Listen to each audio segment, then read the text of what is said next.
Introductions matter. They're also one of the hardest things to get right across any artistic medium. Do you remember the way you felt reading a character's name for the first time? Your first day in their shoes. That exact moment you knew you would complete the novel or sit through the entire movie. Well, today I want to talk about Inej Ghafa, one of my favorite characters from the Six of Crows duology by Leigh Bardugo. Barring the prologue, she's the first viewpoint that we read from in Six of Crows, and it was her introductory chapter that marked the point at which I fell in love with Bardugo's writing. When I first conceptualized this essay, I planned to do an anatomy of an opening, a series where I break down the opening page of a novel sentence by sentence, really getting into the nitty-gritty of prose. I vividly remembered how much I enjoyed Inej's opening chapter, but when I returned to the novel for research, I was reminded that Inej's chapter isn't the beginning of the book. Instead, the book begins with a sort of prologue. This prompted me to reassess my feelings towards the chapter, and I realized that this piece wouldn't just encompass the first page, nor would it do Bardugo justice to simply analyze the prose itself.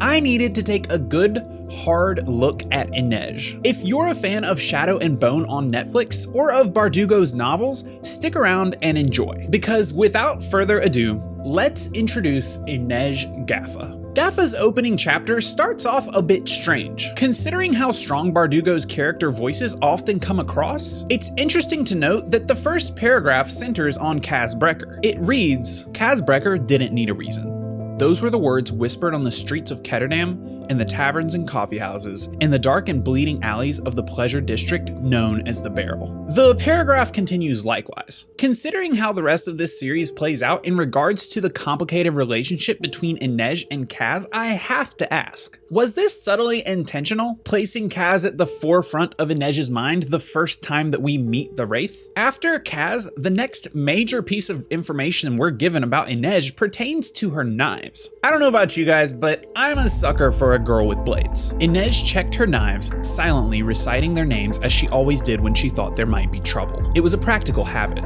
but a comfort too. The blades were her companions. She liked knowing they were ready for whatever the night might bring. The naming of the blades is a nice touch, a dash of personality to go with, this girl knows how to kick butt. However, it's the more subtle character building that really fascinates me. The chapter begins with Inej dancing through shadows to meet up with Kaz and the gang. At this point, she's yet to be referred to as the Wraith, her iconic nickname. Bardugo isn't telling us she's swift, silent, and lurking, she's showing it. Ah yes, show don't tell, writing advice, yada yada yada. But that's not exactly what I mean. Inej could have easily began her chapter strolling along with Kaz and the gang, but instead she slips into the crew silently. No fanfare at all. No one acknowledges her but Kaz, and it's only with a glance. Next, Bardugo introduces Kaz and Jesper, two members of our main cast, through Inej's eyes in this chapter. For an introduction to a character like Inej, she's introducing a lot of other characters with seemingly more detail than Inej. That being said, I don't think Bardugo does this out of convenience. To me, this is a subtle way of introducing Inej as well. This is how we get to know her. Inej's eyes are the most observant in the entire series. She's silent,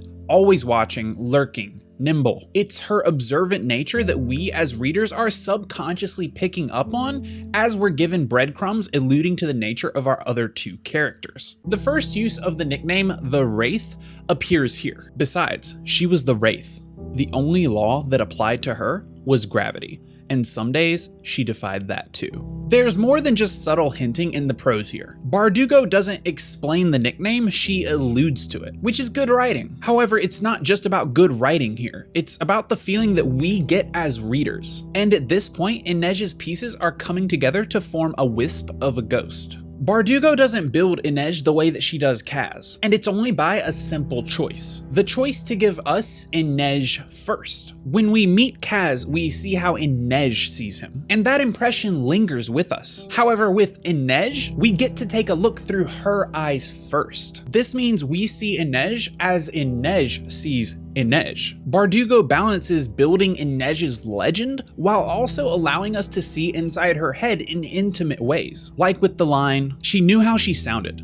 Stern, fussy, like an old crone making dire pronouncements from her porch. Inej is effortlessly cool, but also insecure, which is deeply interesting to me as a reader. These are the basic tenets of good character building, but that doesn't mean that they're a given for any character, or that the nuance applies to everyone. Inej is a beast of her own. She weaves through alleys and along the rooftops of Ketterdam, but she isn't a cold-hearted killer. She isn't cocky, even as she works relentlessly to make Kaz look like he never misses a beat. Like when Kaz confronts Giles in the first chapter. He knows it's a trap, but doesn't divulge all the information he has, even to Inej. He leaves her with offhanded comments, like, "Keep a watch on the rooftop guards.